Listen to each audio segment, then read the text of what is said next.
नमस्कार साथियों, आप सभी का पूर्वांचल संवाद में हार्दिक अभिनंदन एवं स्वागत है।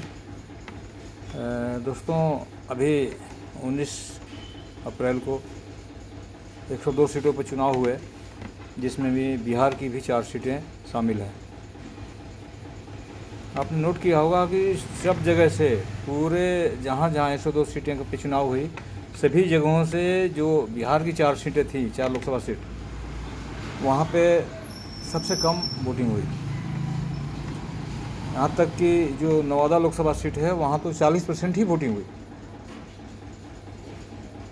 अब ये इसका कारण पे कोई बात नहीं कर रहा। लोग कह रहे हैं कि मतदाता उदासीन है, वोटर का इंटरेस्ट नहीं है, तमाम तरह की दाएं बाएं से निकल जाने वाली बातें की जा रही है। इस बारे में कोई नहीं बात कर रहा कि आखिर वोटर 40% ही क्यों वोट पड़े, वोटर पहुंचा क्यों नहीं। अरे भैया, वोटर तब पहुंचेगा ना जब बिहार में रहेगा। जितने सवर्ण में वोटर हैं, जितने अपर कास्ट के वोटर हैं, भैया उनके बच्चे पलायन करके दिल्ली, पंजाब, ज़्यादातर तो दिल्ली हैं, बाकी दिल्ली, गाज़ियाबाद, नोएडा में नौकरी कर रहे हैं, जॉब कर रहे हैं। उनको पता है कि वोट देने जाएंगे, यहाँ हमारी 2 दिन 4 दिन की दिहाड़ी ख़राब हो जाएगी, गाड़ी टिकट मिलना नहीं है ट्रेन में।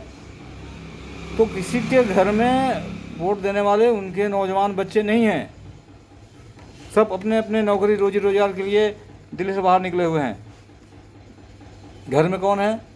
बुजुर्ग माँ बाप हैं, या फिर वो हैं जिनका अपना थोड़ा कोई दुकानदारी काम धंधा है, वो हैं।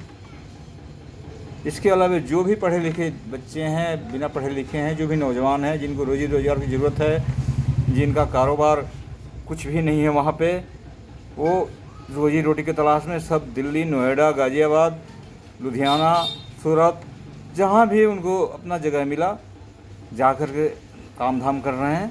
अपना होली दिवाली के समय पे घर लौट के आते हैं, छठ पूजा पे घर लौट के आते हैं, वरना उनको क्या पड़ी है घर आके वोट देने का। जो बिहार के नेता हैं, सांसद हैं, विधायक हैं, उनके लिए दिया क्या है, उनके लिए किया क्या है? बिहार से रोजी रोजगार ख़त्म कर दी, बिहार को पलायन प्रदेश बना दिया, बिहार को मजदूर एक्सपोर्टर प्रदेश बना दिया। तो वोट कौन देने आएगा और किस लिए देने आएगा?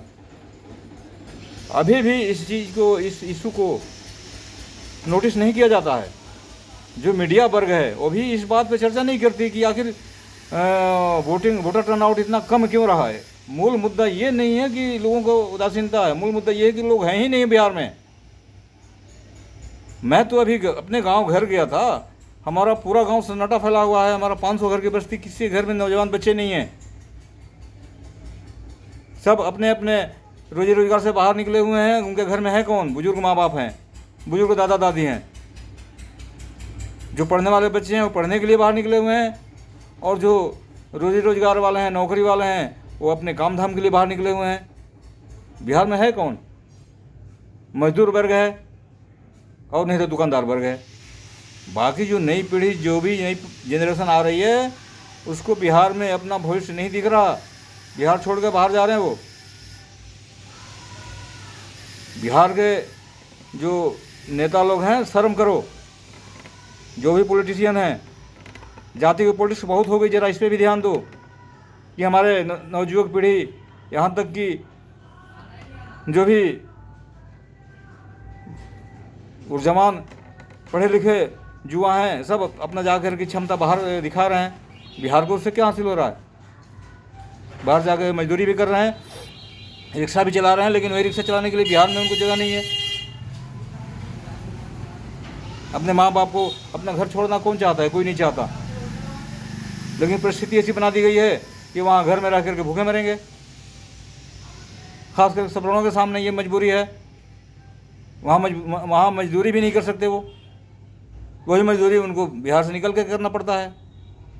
तो मैं, नेता वर्ग हैं उनको तो कहने का कोई फ़ायदा नहीं है, सब शर्म हो चुके हैं। लेकिन मीडिया वर्ग, जो प्रबुद्ध मीडिया वर्ग है, उससे मैं ज़रूर ये उम्मीद करता हूँ और निवेदन करता हूँ कि इस इशू पर, इस मैटर को हाईलाइट किया जाए कि जो कम से कम बाहर जो भी युवा हैं, जो वोटर हैं, उनको इतना जागरूक किया जाए, वहाँ के नेताओं द्वारा ऐसी व्यवस्था दी जाए कि आ करके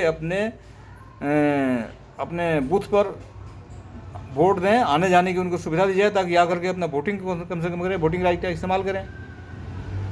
सोचने की बात